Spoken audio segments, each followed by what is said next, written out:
All right, what's going on, guys? Trev back again here to bring you another video. Could be, possibly, maybe. Let's see this one live, possibly.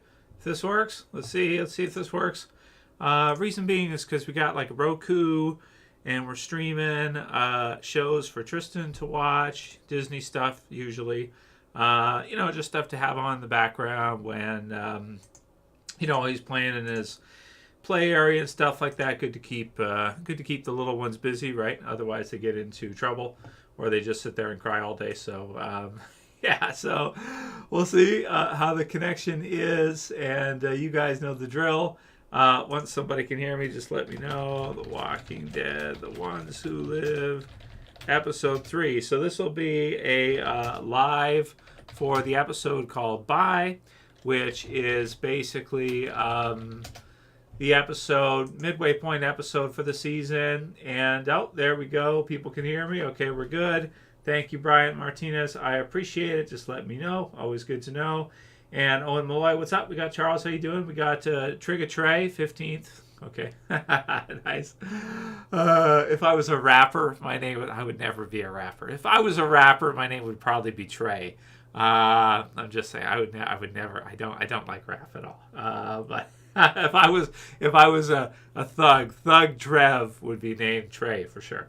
Dory Nichols, how you doing? How's everybody doing? Absolutely. See Benny, Craftcom Esports. What's up, dudes?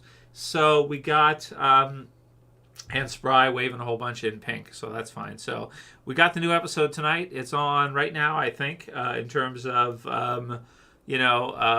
people watching cable. So episode 3, Bye.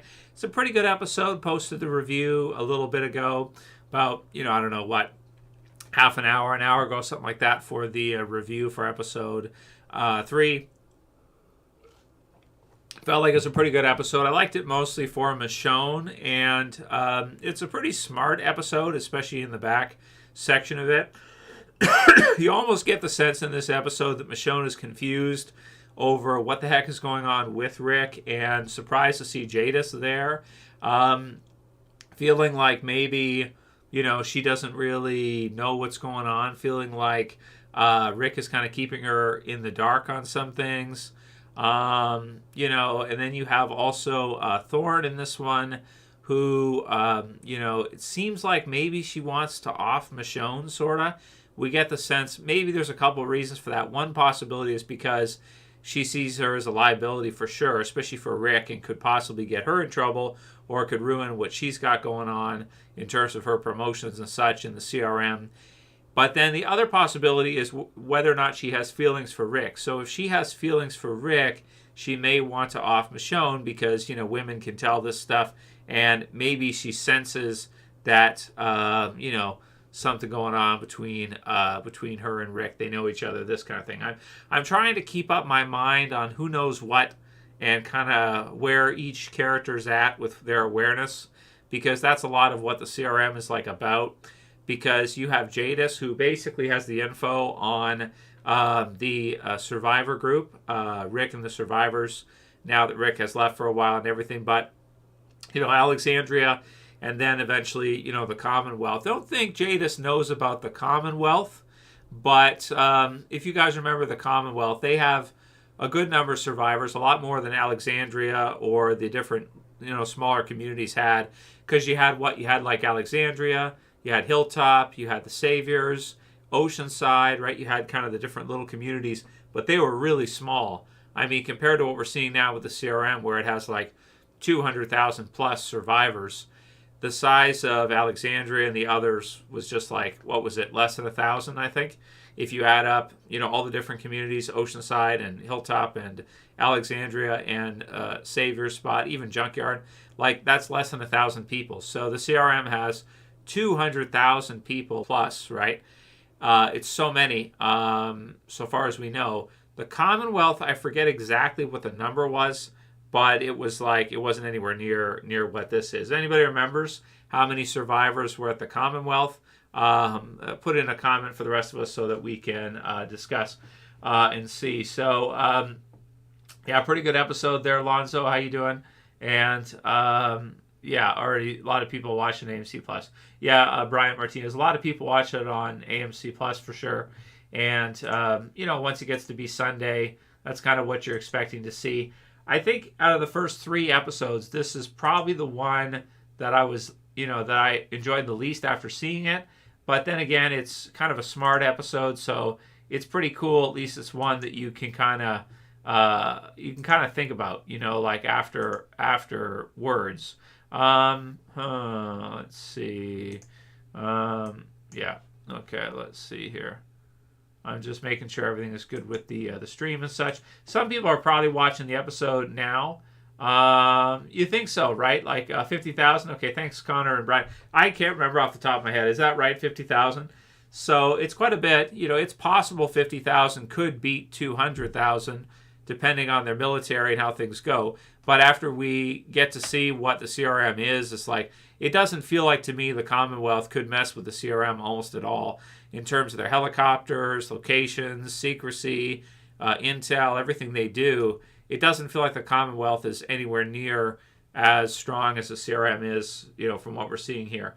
So, allegedly season 11 didn't make it feel that way. Yeah, it certainly didn't, because I was thinking, like, looking back at the way the last season of Walking Dead felt, it felt like they had thousands maybe, or maybe 10,000 plus 20,000, something like that. 50,000 is a lot. Yeah. Okay, YOLO, if you say so. You gotta see the comment here from YOLO, that's funny. So, yeah, but you get the sense, kind of like from watching this episode, at least I got the sense from it, that maybe Jadis wants Rick to cut her a deal, right? To cut her a deal. What would that deal entail? I don't know. I'll put it in the title for the stream. Something like that, maybe. Be like Booty Boy Rick, right? He has to do the favors to earn his freedom, to earn his to earn her secrecy. Earn her silence, right? He's got to do the favors for him and Michonne. But you do get the sense this episode, I think, after you see it, that maybe Michonne thinks that Rick might be messing around on her something. Maybe he thinks that, or she thinks that Rick is just being so secretive and everything, and not telling her so many things, and is unsure of the situation. So that's why she ends up, spoilers, at the end of the episode, kind of jumping out of the helicopter with him. Also, that she's just trying to escape any way possible. But if they were to escape, if Rick and Michonne were to escape right now, and Jadis does what she said she was going to do, then I wonder how things would go. Maybe they do escape at the end of the season or something, and then it causes some kind of a war between the Commonwealth and the CRM. But time will tell. We'll see what they have planned, and still no announcement for a second season for The Ones Who Live. So does that mean that maybe we'll see a different series later, and that maybe this is just an event series, a limited run deal? Rick and Michonne escape, and then that's kind of the end for this series, mini-series, and then you see them do something different down the road. A lot of it, I think, depends on, people have been writing comments about this too, a lot of future Walking Dead, I think, depends on, like, the cast and what they want to do. If Denai Guerrera and Andrew Lincoln are interested to do more Walking Dead, or if they just want, like, an end point to finish off their storyline, and then just kind of finish off with their work on Walking Dead. It's hard to tell because they don't give many interviews, and they haven't really said anything about, that. We have to go by hearsay in terms of, Andrew Lincoln and, the possibility of if he wants to continue going forward or not. What'd you say here, Justin Bryant? What's up, Trev? The special effects for the show are so good. Yeah, I know. It's like the best Walking Dead's ever had. The walkers and cinematography look great. Can someone explain the ending? Did Michonne force Rick out the helicopter? Yeah, it seems like it to me. It seems like she kind of pushes him out and jumps out with him. That kind of thing. Jack, yeah, he's got it. It kind of feels like that, unless my mind was just kind of filling that in on its own. No, it does feel like that. Like that's kind of what she's she's after or something, because there's got to be some kind of reason why she's kind of doing that. But you do get the sense that she kind of likes the CRM. If you look at it from her perspective, she did live at the junkyard. So she was running the junkyard group with Negan and the others, like having to deal with all this other stuff. So for her, the CRM is probably a very good life compared to living off scraps in the junkyard, trading people in and all that stuff. So she's had to do some really dirty work, right, throughout the Walking Dead series at this point, universe at this point. So because she's had to do things that are so nasty, you almost think that that's just kind of put her in the situation where, or put her in the mindset where she's going to, maximize what she can out of the CRM. And threatening Rick is maybe it's a little bit dangerous for her because Rick may want to get rid of her if she keeps that up. But maybe she feels like at this point Rick is in a situation where she's got the upper hand and he can't really do anything. So, is what it is. So it's good stuff for sure. Another good episode, and not my favorite though of the first season yet. My favorite is probably the first episode so far. Then after the first, I did like the second one, but I do know a lot of people said they didn't like it as much. So let's see. Some people didn't like episode 2. But I liked it. I thought it was good from Michonne's perspective and cool to see. Sonny Irwin says Andrew Lincoln's acting is incredible. You can see just how frustrated and the anger he's holding back at the beginning of the episode when Jadis is threatening his family. Yeah, it's really good. It's awesome, very intense, and maybe like the most the most intense of almost anybody that we've seen on Walking Dead. It feels like to me he kind of brings the best out of everybody else that's there with him too. Like wherever Andrew Lincoln is, whatever series, if it's the Walking Dead original or this one or any others, it feels like he really brings out the best in the people that are around him that are acting at that time, like John Bernthal and just anybody he works with. Seems like he really gets some of the best out of him. The guy who plays Oakenfor in this one, also awesome. What if Rick has to, something like that, something along those lines. Lansford, I think so. Kenneth says, I can't tell if Jada's interested in CRM or wants to be Mo from the Three Stooges. I know, that is a terrible haircut. They used to call that a bowl cut. It's almost like a bowl cut, but usually a bowl cut will come down further. And I had a bowl cut when I was a kid. They just basically take your hair and they just kind of cut it around and just to keep it out of your eyes or whatnot. So that's funny, but it looks weird on her.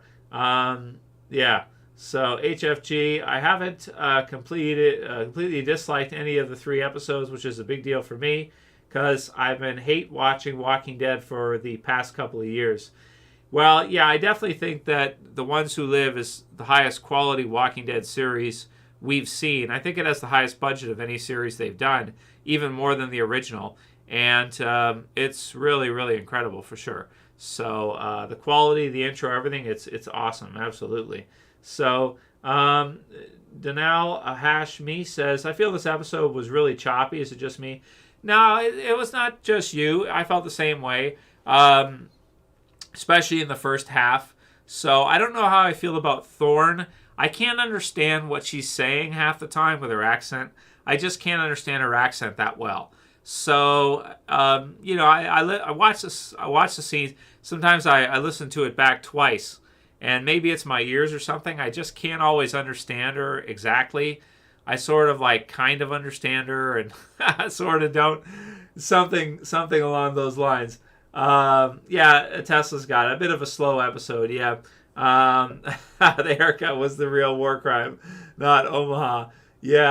Well, it's a bit of a slower episode, I think, episode 3. I thought it was the weakest one yet, but I still enjoyed it, and it's a good setup for the next 3. It's pretty short, right? You only get 6 episodes for the first season, and that might be it for the series. We'll have to see how many more they end up doing. Justin Bryan, do you think with past successes of beating the governor and his group and Negan and the Saviors that Michonne is a little in over her head, thinking they can get away or beat from the CRM. Yeah, she probably is overconfident. I think that's what you're getting at there, Justin, that Michonne is a bit overconfident compared to the CRM. The thing is that, I understand like her confidence, but the CRM is so massive and so well, developed and militarized that it's pretty tough. But then again, she hasn't been there that long. She hasn't seen it from the perspective that we've seen it. And I think Rick's behavior in this episode 3 versus 2 made sense, but 3, I think she's really confused about a lot of stuff. And, she probably feels like there's stuff Rick's not telling her. And so it's a tough one. But Rick does want her to escape in this one. He sets it up for her to be able to leave, and she still doesn't leave, which, it definitely would cause problems for Thorn. You can see that, this back and forth and all this risky business for her is just not something she's interested in.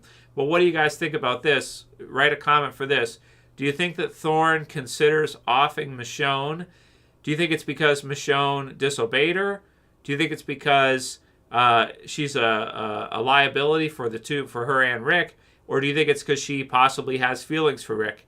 That's why I wrote on the review in the thumbnail that everybody loves Rick, because that's what it feels like in this episode. It feels like, you got Michonne. Obviously, she went all this way to find, Rick, to find her husband.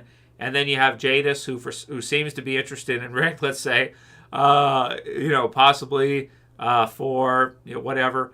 And then also you have Thorn as well, too, who also, seems like maybe she's interested in Rick. But leave your, leave your comments about that. Write them through now so I can see, we're on live so we can see here. But what do you guys think is her motivation for putting the gun sights on Michonne? That's what I thought, C. Benny. I thought that's what it was. You could say a combination of all, I guess, there, Daniel. I don't know. I felt like it was sort of like, she probably does, because she does refer to them as like us and stuff like that, like as almost like a pair or a duo or something along those lines. So it's a bit strange for sure. Do you think Carl adapted Andrea's comic death? It's a bit late for that discussion or question. I don't think it's exactly the same. I don't remember. It was something along those lines like that, but they sort of did that with Carl. He got a mention in this episode, which was good, because we don't get that too often.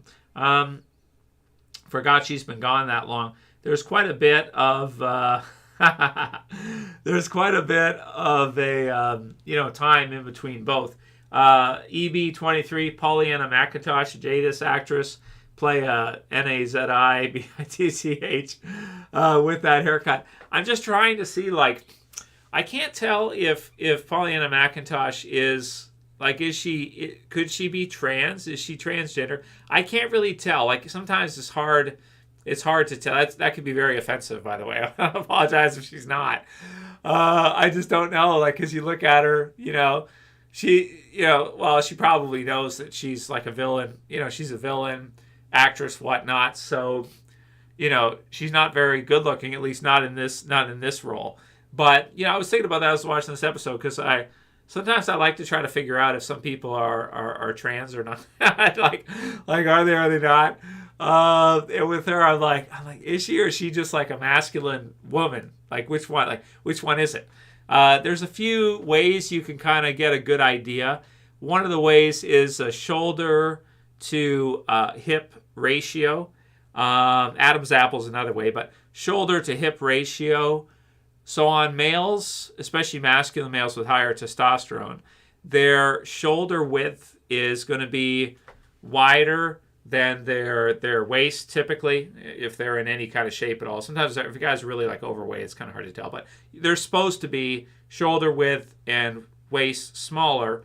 And then natural women are the hourglass body, which means the hips, for childbirthing, the hips would be wider, shoulders would be typically closer. But it's hard to tell sometimes, because It depends on what a person's doing. Like Miller says, she's all woman nice. I guess Mike approves. So I don't know. It's hard to tell sometimes. There's some that they really trick you. So it's like, wow. Yeah. So Shelby says that she looks decent with the long hair. It could be. Maybe it's just the haircut. Maybe the haircut makes her look a lot worse. So is what it is. Well, she's a great villain. I think so far, out of seeing Thorn in these episodes, I don't really like Thorn that much as a character. I liked Okafor. I don't know. General Beale seems really cool. Like he could be a great villain for the future or something, like a big boss type of villain. But I don't like Thorn that much. I'm not sure if maybe by the end of the first season or by, the series finale, whichever it ends up being, if Michonne will have to kill off Thorn or something like this will happen. Or if it's just a setup for a longer running villain. Giuseppe DeRosa, if you ever hit 500,000 subscribers, will you get the Jadis haircut? Sure, I would get the Jadis haircut if I got 500,000 subscribers. But Giuseppe, it's never going to happen. I'll never get 500,000 subscribers. The highest I got up to was 230,000 subscribers, and now I'm back down to like 214,000 or so. Close to 213, 214. So I've gone down about 17,000 subscribers. Now, most of that is probably because Walking Dead is not that popular anymore. Game of Thrones is over. So there's House of Dragon and other stuff on. But I probably will never get that many subscribers, I don't think. I'll be surprised if I can get above 230,000 again. I might not be able to do that ever either. But a lot of people are on TikTok and other things, so it's okay. I'm just happy to be able to still do this with you guys. I don't really care too much about, numbers and stuff like that. I have a full-time job also, so it's not that big of a deal. Anyway, Kenneth said she sees a version of herself that's more successful and just all around a better human. Who are you talking about? Think Thorn truly is jealous of the kind of person Michonne is. Basically, Thorn can't get out and doesn't have the ability to stick to those morals Michonne has. Interesting. So you just think that personality-wise she doesn't like her? It's an interesting take. Yeah. Sonny Irwin, I think Thorn is threatened by Michonne. The scene where Rick and Michonne are working so well together with the bomb and killing the walkers. Maybe she feels Michonne could work up to and replace her. Could be the case. Yeah. Let's see. Daniel Hashmi, how do you want this season to end? Well, preferably with a renewal for a second season, but we don't know if they're going to do that or a different series. We'll have to see. Them escaping, though, would be good. Maybe setting up for a Walking Dead. My idea that I've pitched over the years a good number of times, many years ago, originally for the comic, was like a Walking Dead World War. Something like that, like a Walking Dead World War. I think that would be really cool if they could do something like a Walking Dead World War.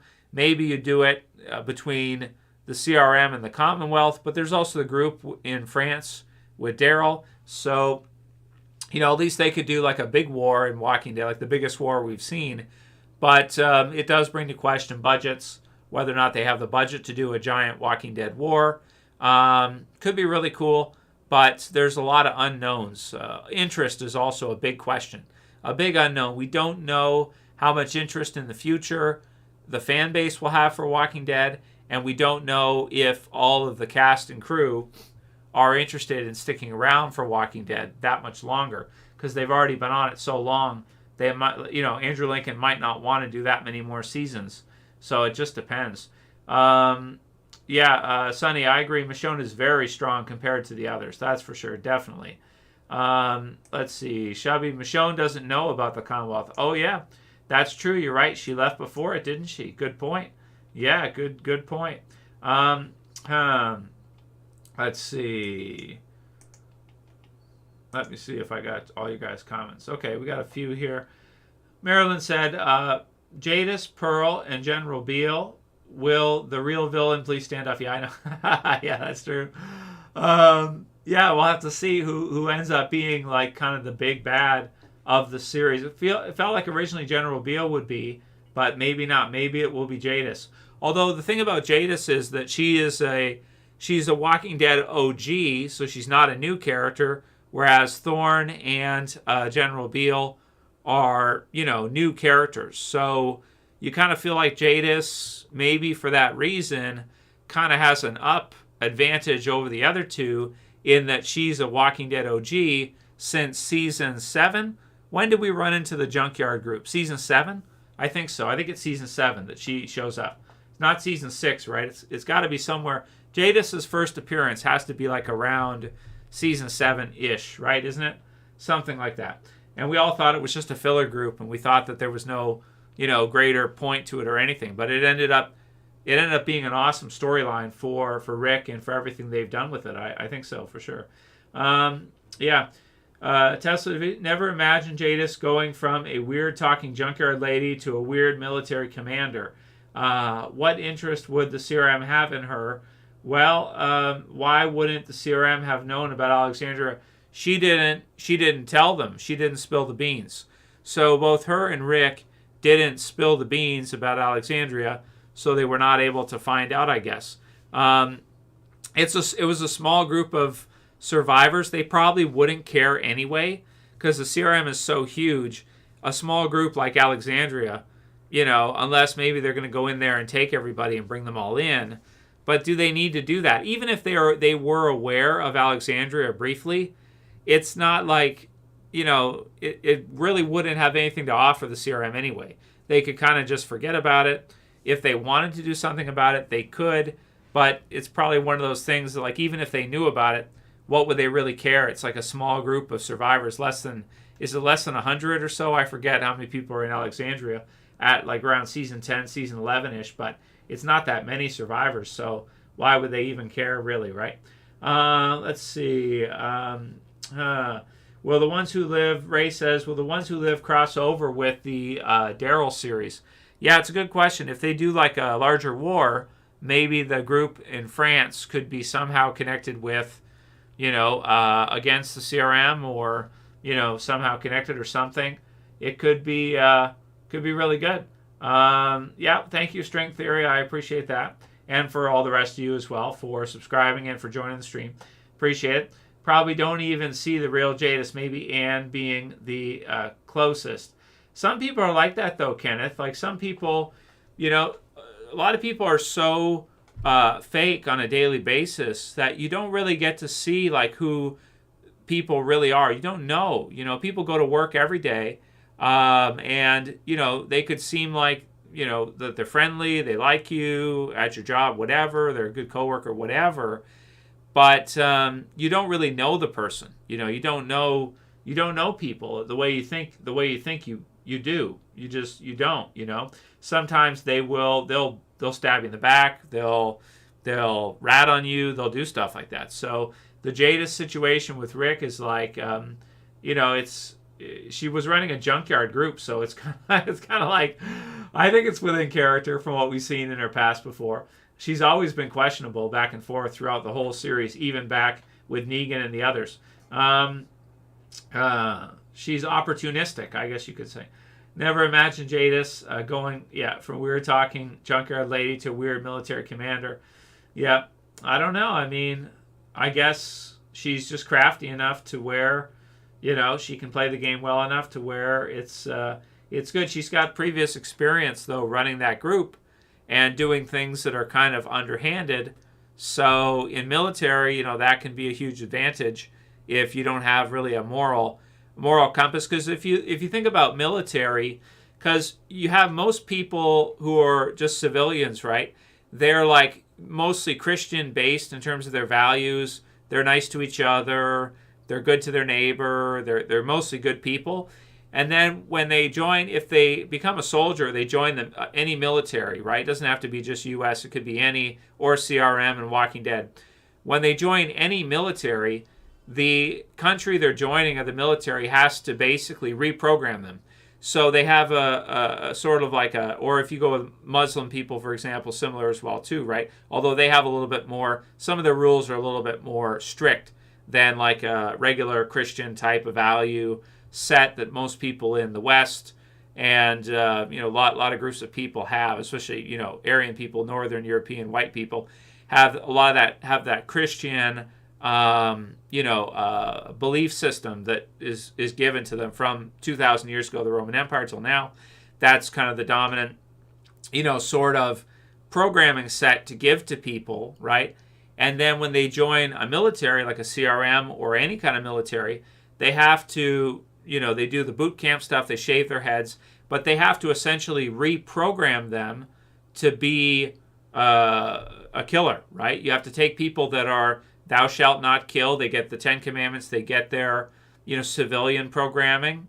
And then you have to take them and you have to basically, when they join the military, you have to wash all that away and you have to be like, no, it's okay. You're serving your country. In this case, we have to reprogram you that you will be nationalistic and you will be murderous, really, because that's what militaries do. They're not, they have diplomats and stuff too, right?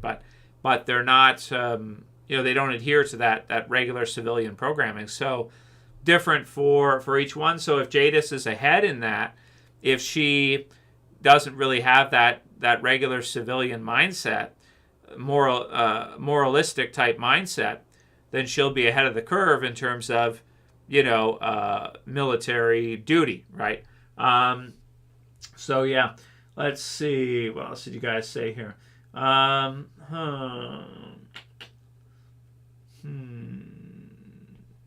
just checking for your dudes' other comments and whatnot. Tesla Rick sleeps with Jadis to make her happy and says he's done with Michonne. Jadis destroys the documents and Rick kills Jadis. Michonne and Rick escape heavily ever after. That's a pretty good prediction, I think. Something like that could be the case. Yeah, second half of season 7. Thank you, dudes, for reminding me of when Jadis shows up in the Walking Dead.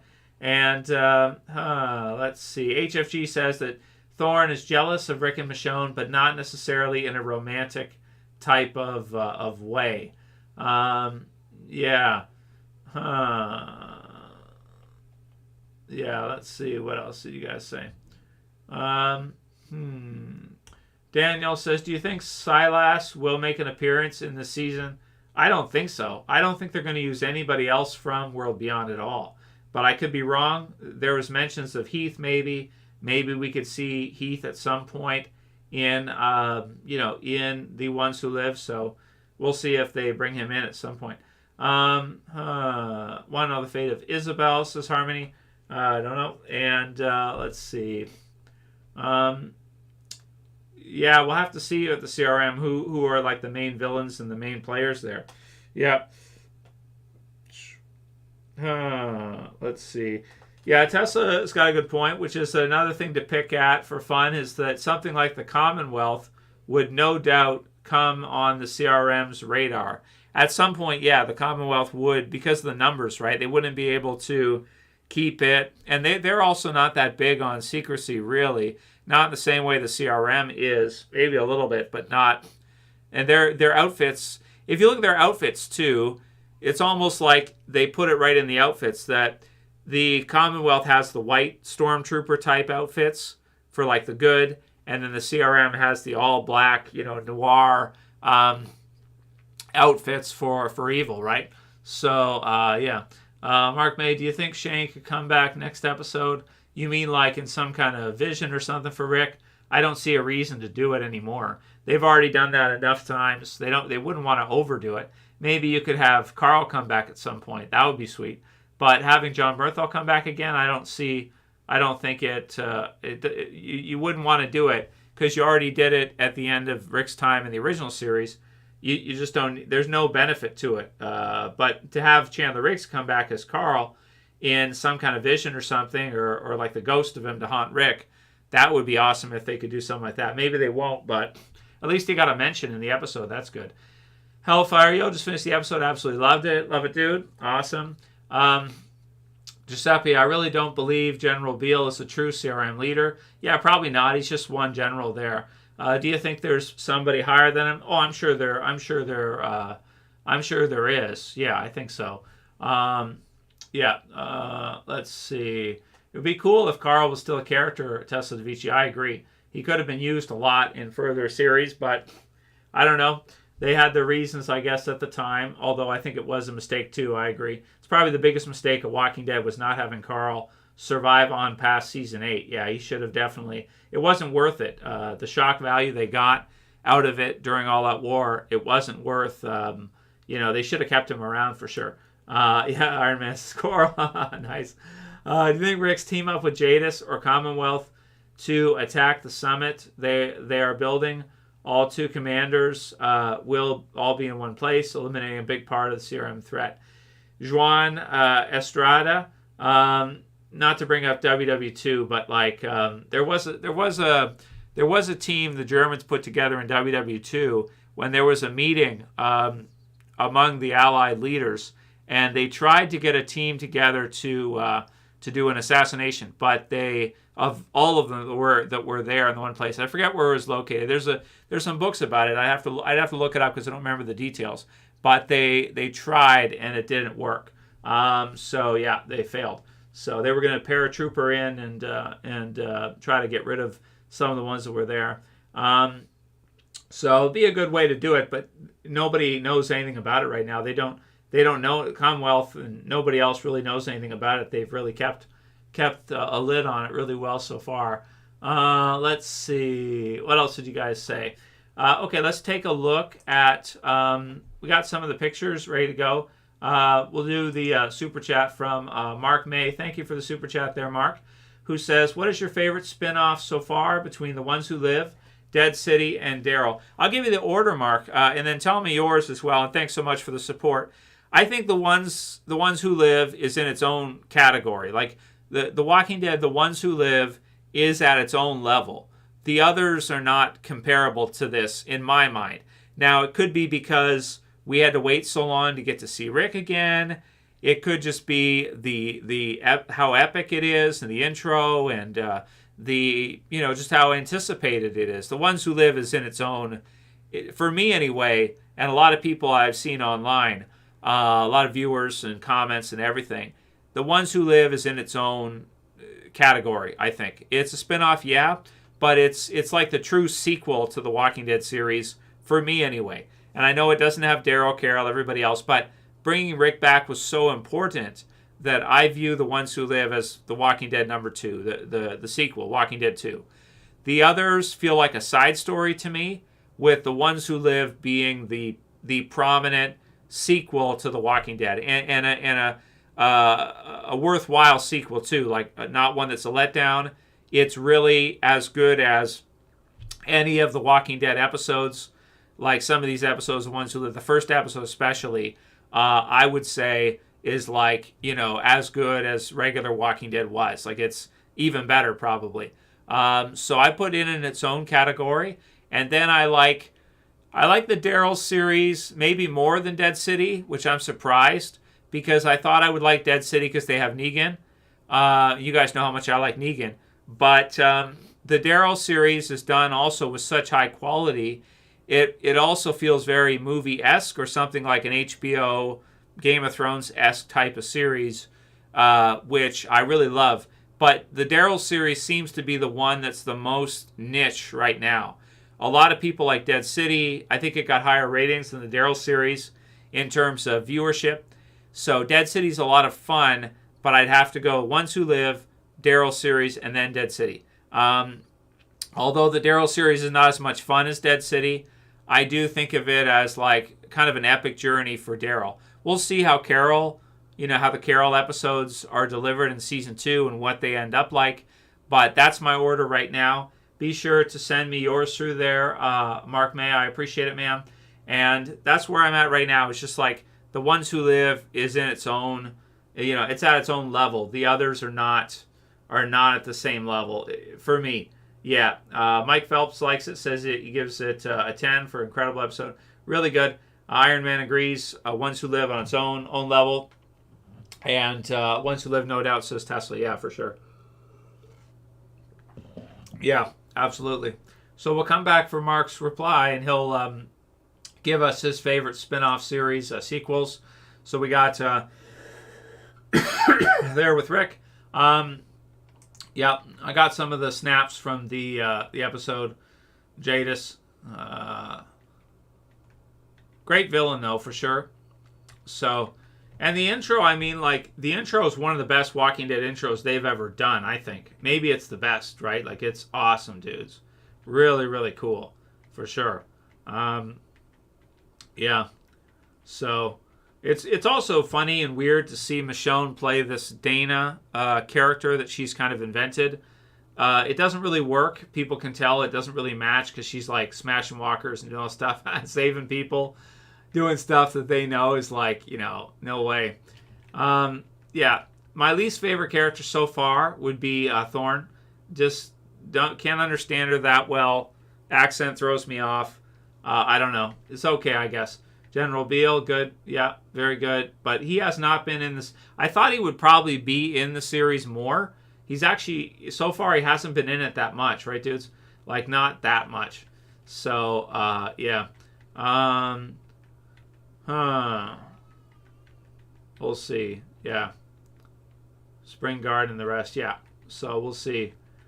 Yeah, I did my review today as kind of like, kind of a little bit of a quick review, partially because, taking care of the baby during the night and stuff. I got to wake up a bunch of times. So it's hard for me to put that much effort into and, really, really focus down on nowadays, after doing so many thousands, I've done like 5,000 videos pretty much.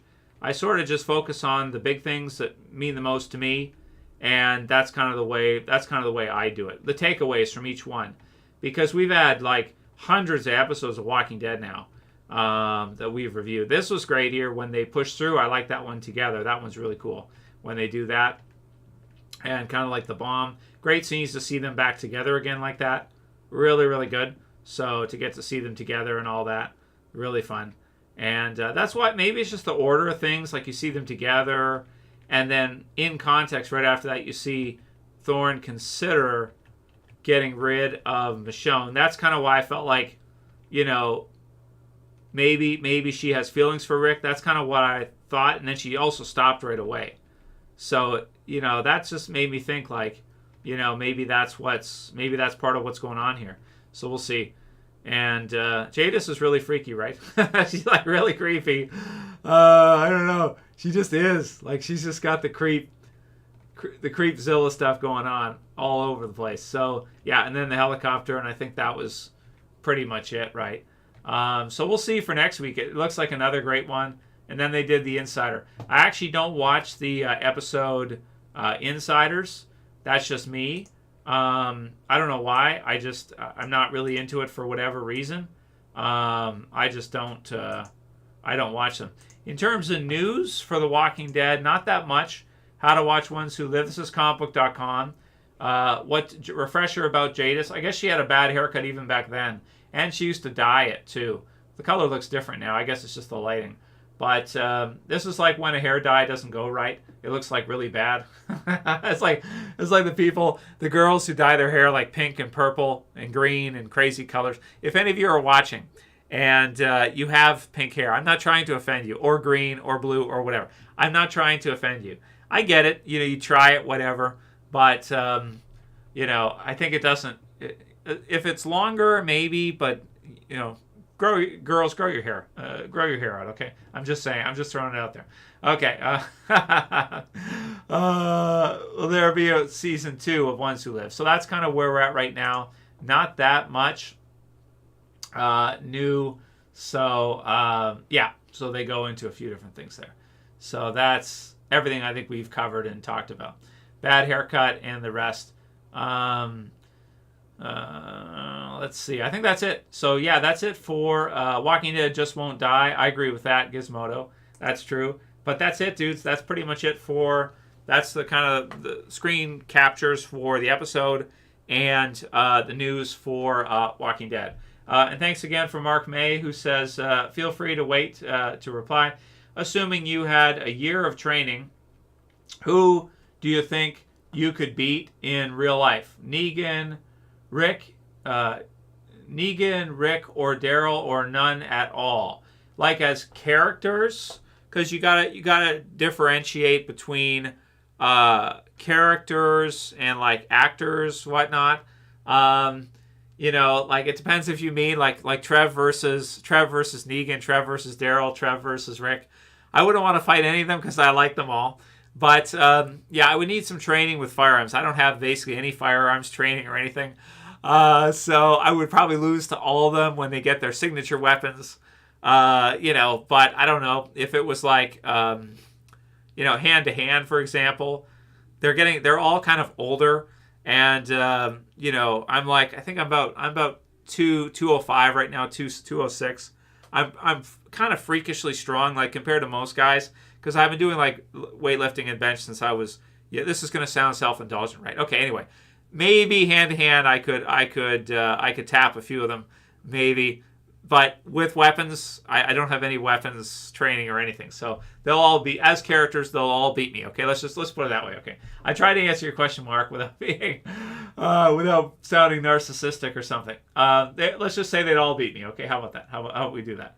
All right. And thanks again for the comment. Did you get back to me with what your order is for your episodes, your favorite, and ranking them? I mean, if you want to count spin-offs, is World Beyond also a spin-off? I mean, I guess it sort of is. What about Tales of the Walking Dead? I guess it is too. Fear is like a companion series. It's kind of a spin-off sort of, though, because you get Morgan and the others.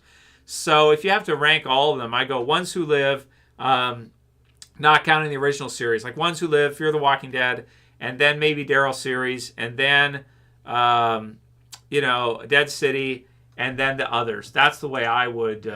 That's the way I would go. Yeah. So that's the way I would kind of rank them. World Beyond has to be the worst.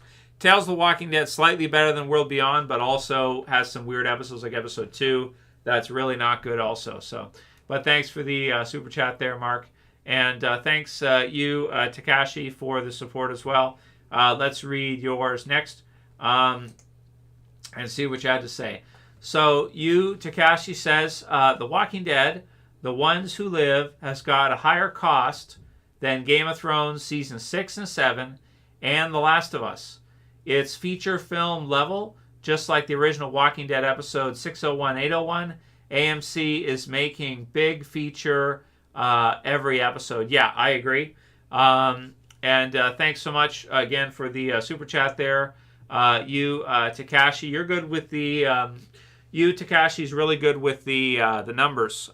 Sometimes you leave comments and correct me on my numbers, so I appreciate that. That you're aware of it. So it's got the biggest budget then of any, except I think Battle of the Bastards was like $100 million for. I think was it the season or just the episode? I don't know. HBO did some episodes with Game of Thrones that were like really, really expensive, but it wasn't every episode. So maybe episode, like if you count it as like, for a season, except for a few exceptions here and there for Game of Thrones, Walking Dead's got the highest.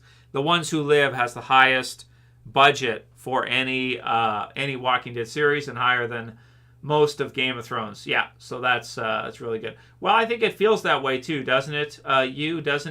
Doesn't it feel like it's higher quality? Doesn't it feel like it's more kind of like epic and more intense and like the stakes are higher than regular Walking Dead? I kind of feel like it. It's almost got like a monster movie type of feel or something for. Like the CRM is this kind of like character monster, that even the theme and everything sort of makes me feel that way. The flag and everything is really awesome. Really, really love it for sure. And thanks again. You're welcome, of course, Mark May, for replying for sure. And thanks for joining the stream. And thanks again, Takashi, as well. The creator, not to say this because your last name's Takashi, but I think the creator of Dragon Ball passed away, Akira Toriyama, recently. I just found that out like a couple days ago that Akira Toriyama passed away. So that's really sad. Rest in peace to Akira Toriyama, Dragon Ball Z, some of my favorite, series ever, anime for sure. So your last name, Takashi, makes me think about Toriyama because I just read that like 2 days ago. Let's see. Okay, Mark May says that his favorites are The Ones Who Live, Daryl, Dead City, Fear the Walking Dead, World Beyond. Yeah, I love them all. I even like World Beyond. Not that many people like World Beyond, although I think the endings of the seasons are pretty good. Let's see. Carol and Michonne versus Airburst Cluster. Okay, I don't know what you're saying there, Elvis Ibrahimovic. Let's see. B-Man. Okay. Okay, Yu Takashi also said The Ones Who Live has over 3 million U.S. viewers on over 3 days on cable, live 3 plus, and is the most watched Walking Dead show ever on AMC Plus, higher than the final episode of the original series. So that's awesome to see. Really surprised that they haven't already confirmed a second season there, Yu Takashi. Why do you think that is? You're really well cited on this, and it looks like you've done some background on this. Do you think they'll renew it, Yu Takashi, for season 2? What do you think? Or do you think it's too expensive? Or do you think that they have something else in mind? Yeah. Anna Hunt, I hope there's a season 2. Rick needs to find out about his son and meet him. Yeah, she hasn't told him yet, right? Yeah, not yet. So let's see. Wow. She hasn't told him about RJ yet. Maybe that's like a season finale moment or something.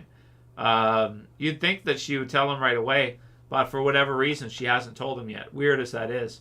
Yeah, really strange. Okay, let's see. They filmed in New Jersey. Yeah, that's what I think Marilyn told me that they were filming in New Jersey. I wasn't aware that that's where they were filming, but yeah, I guess for the series they filmed it in New Jersey. So it looks great. It looks really good. I'm not aware of any other series that were filmed there either, too. That's kind of a unique place to film.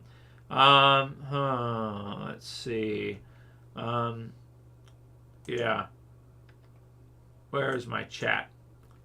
I'm just trying to see, dudes, if we're still good. I think we're good. Okay, there it goes. It kicks in every so often. I'm just not sure with my connection how good it is for the stream here. B-Man, what happens if RJ is not Rick's son? Well, I don't think that's a question.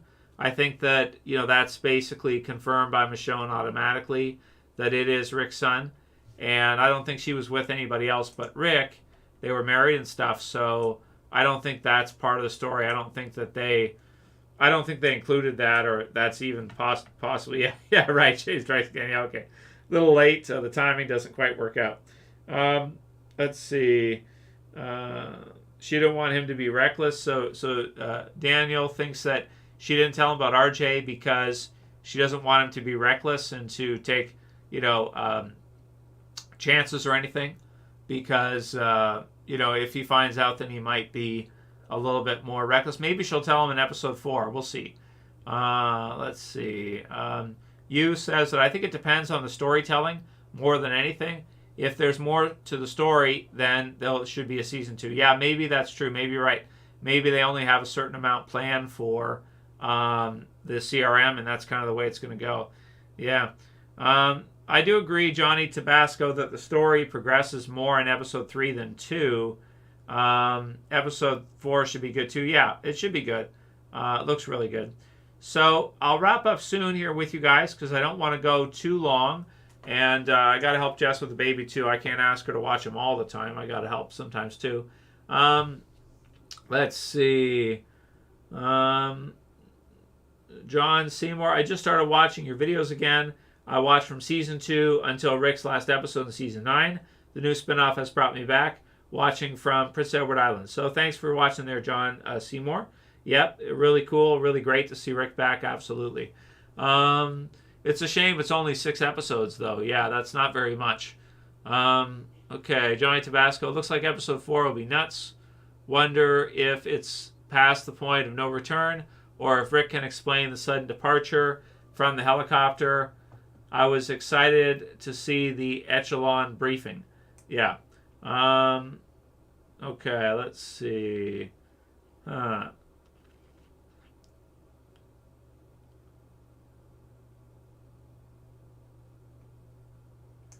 Kenneth Pearson says, I don't have confidence they can do the endgame level execution. They might not have the viewership to it. It kind of depends. Like, it's hard to say, right? Yu Takashi's given us some good numbers to work with, that it's a huge success in terms of numbers, but then again, the budget's high too. So it's like, it's the most viewed ever, but the budget's high. It's probably worth it to do more seasons, but maybe they only have, if it's an event series, then maybe they have like a particular storyline they want to hit, they want to do it, and then they want to finish it off because, Andrew Lincoln and Denai Greer can't do it forever either, too, as well, right? So, yeah. Well, thank you, Daniel, for watching since you're in 7th grade. That's really cool, brother. I appreciate that. Thanks very much. Yeah, how do you deal with the CRM, Elvis, around Vic? How do you defeat them or stop them or anything? It's really tough because of their numbers and what they have and everything. Yeah, it'd be really difficult for anybody to stop them right now. They're the most formidable group we've ever seen in Walking Dead. Yeah. It's Josh says, I might be late, but what did the spray-painted Grimes 68 mean? And Kenneth said that's his kill count on the wall. That's quite a bit. So, yeah. There we go. Okay, thank you, Johnny Tabasco, for joining. And I will also, I think, wrap up here in a few minutes. Anybody has anything they want to send through first before we wrap? There's really no other new news for Walking Dead, I don't think. And I'm not sure, Marilyn, when Dead City Season 2 is going to air. If you have any idea when Season 2 of Dead City is going to come out, let me know. I haven't heard anything yet, so maybe it'll be, the fall next year, or maybe even 2025, or this year. I mean, fall this year, or maybe next year. Yeah, I guess we'll see. Okay. Well, stopping them would kind of ruin the show. That's true. It depends how big the story that they have laid out is going to be, right? Like how long, do they have an idea for, how much they want to do and how long it takes to get to where they want to do the kind of finale for Rick and that. Okay, cool. Maryland says they're filming now. So, yeah, so it might be maybe even next year by the time it's done and everything. Well, I guess we'll wrap up here soon because I don't want to go too long. I'd love to with you guys, but, just hang out for hours. But I should wrap because I should go pretty soon here. Thanks for joining, everybody. So we'll wrap up here now. Episode 3 was another good one. And we'll see for episode 4. We'll see for, the final 3 episodes. I want to review every Sunday, but if I get behind 1 week coming up in the next few weeks, I may have to release my reviews like Monday, Tuesday-ish, depending on whether or not I can get to watch the episodes every Sunday and publish a review. So just so you guys know, I may not always post the reviews on Sundays if I have to watch the baby or whatever, or Jess needs a break, because she does watch them all week while I'm working too, so it's quite a bit. So thanks, Marilyn, will do. Thanks, Kenneth, Anna, everybody for joining Iron Man. Thanks again, you, Takashi, and thanks again for Mark May, everybody else, appreciate it. Thanks for watching, all you guys. Before you leave the stream, please click the thumb up below. Really appreciate it. Thumbs up. And if you're watching the stream and you're not subscribed, please subscribe at the bottom. And that's it for this Walking Dead Live. The ones who live, the ones who live. And I'll see you guys again soon for another video. Thank you, everybody. And Travis saying peace. Have yourselves a great night. And, okay, one last one from Elvis. The CRM structure reformed. How, those guys question Michonne. Well, we kind of have an idea of how the CRM formed. It kind of formed from the Okafor not bombing the place, right, for Pennsylvania and maybe the others, and then joining all together. So we have some idea. But we'll see more of the structure coming up soon and how big it is and who's above, General Beale and all the rest of the stuff.